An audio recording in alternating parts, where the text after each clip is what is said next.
Ladies and gentlemen, Your Excellency, Mr. President, and the whole of your very distinguished party, first a warm welcome to Chatham House on a special occasion.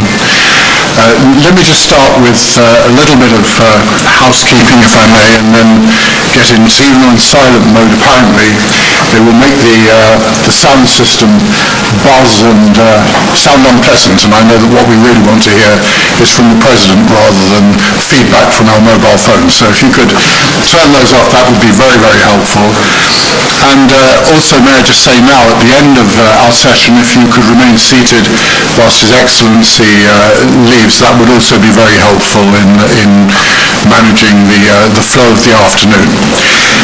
As I said, a very warm welcome. My name's David Treisman, Lord Treisman. I was Foreign Office Minister. Among my responsibilities, I was Minister for Africa.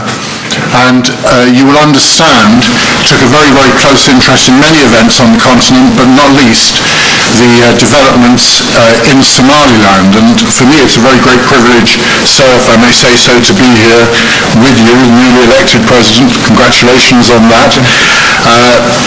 But particularly interesting for me, and I will be very brief about this, but particularly interesting for me because in policy terms, I found myself frequently talking with colleagues in the European Union and in the African Union and trying to persuade them that the movement toward full recognized independence was not only an inevitability, but was incredibly desirable. I won't tell you that everybody immediately agreed with me, otherwise maybe we would have made more progress. But nonetheless, it was my conviction, it remains my conviction, and that is one of the reasons, whatever the attendant difficulties may be, that I enjoy so passionately the developments in Somaliland in democracy and security, in the example that is provided to a region that needs democracy and security and a proper rule of law. For me, that was a great passion, and you, sir, and your government and your country reflect what I always thought were among the very greatest attributes that we could seek, so I stick to my position. Now it's my pleasure to introduce the President, President Silanyo of Somaliland. I think probably everybody here knows a great deal about him.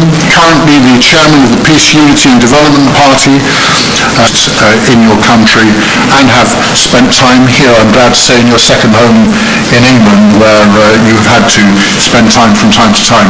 I think for all of us, we're looking forward to a very, very fine session. It's my pleasure, on behalf of everybody in this room, to welcome you to Chatham House and to welcome you to London.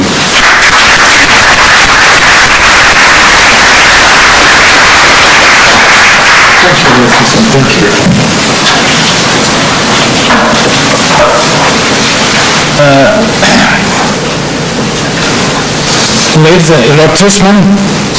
Ladies and gentlemen, distinguished colleagues and friends,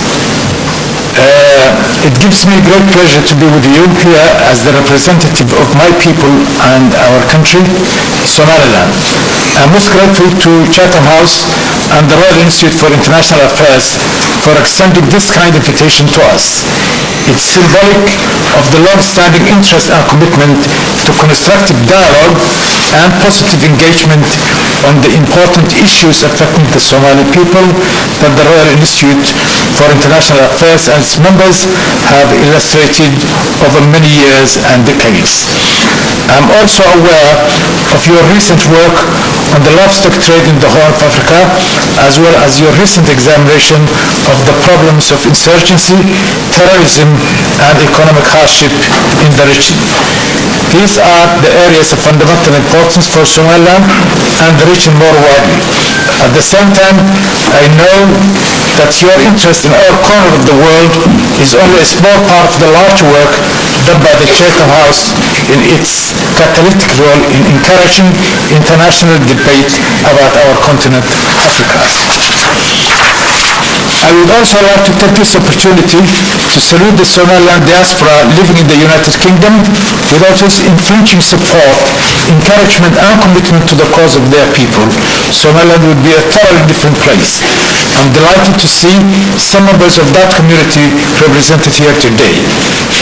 I should also like to express my profound gratitude to the British government, including Prime Minister David Cameron, Minister for Africa, Mr. Henry Bellingham, and members of the Somali All-Party Parliamentary Group led by Alan Michael, MP, for their consistent support and continuing engagement on the key issues of concern for the people of Somaliland.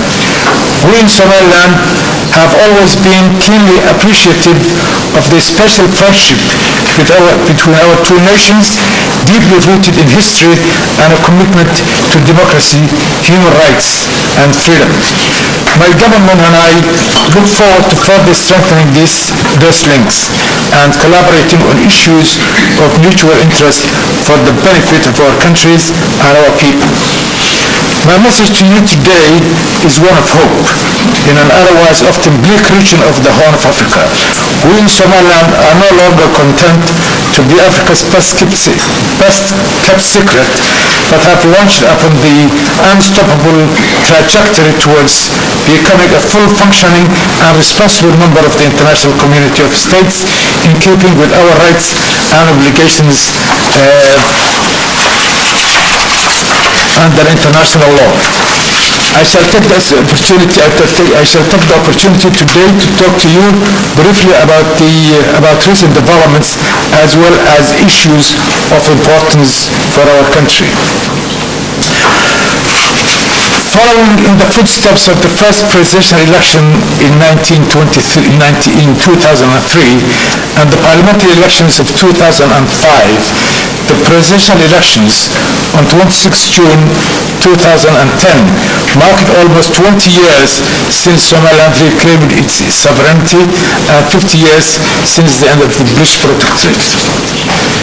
Despite security threats able to discourage and stifle the will of the electorate, over 1 million people queued from early dawn in the blistering summer heat, determined to peacefully cast their ballot and vote. Many of these voters were women and youth. International observers determined the results of the elections to be free and fair. My popular mandate derives from this process, of which I am very proud and humbled. With the ensuing peaceful transition and handover, Somaliland once again set itself apart from many countries in Africa and distinguished itself in a corner of the world, often synonymous with instability, lack of security, and absence of the rule of law. We believe that the success of our elections has demonstrated Somaliland's commitment to the democratic principles, human rights, the rule of law, and good governance, which are enshrined in the Constitutive Act of the African Union.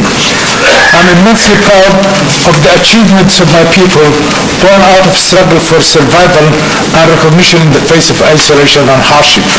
I want to take this opportunity to pay tribute to the people of Somaliland and ask them to remain steadfast in their commitment to peace, democracy, and the rule of law. I also want to express my profound gratitude to our growing number of friends in the international community, including Great Britain, who stood by us throughout our struggles and whom we will continue to draw on for support, wise counsel, and friendship in the days, months, and years ahead. One consequence of the delayed presidential elections is that local elections have also been pushed back. However, my administration has ambitious development plans. There is an urgent need to tackle poverty, enhance institutional governance capacity, and increase access to basic services including health and education. We will need support in this endeavor. Having previously suffered from years of neglect by Mogadishu and compounded by the conflict that followed, as well as the somewhat uncertain approach of the international community, Somaliland has a difficult past. However, a tremendous amount has been achieved in the past 20 years. Under my administration, we will seek to find new opportunities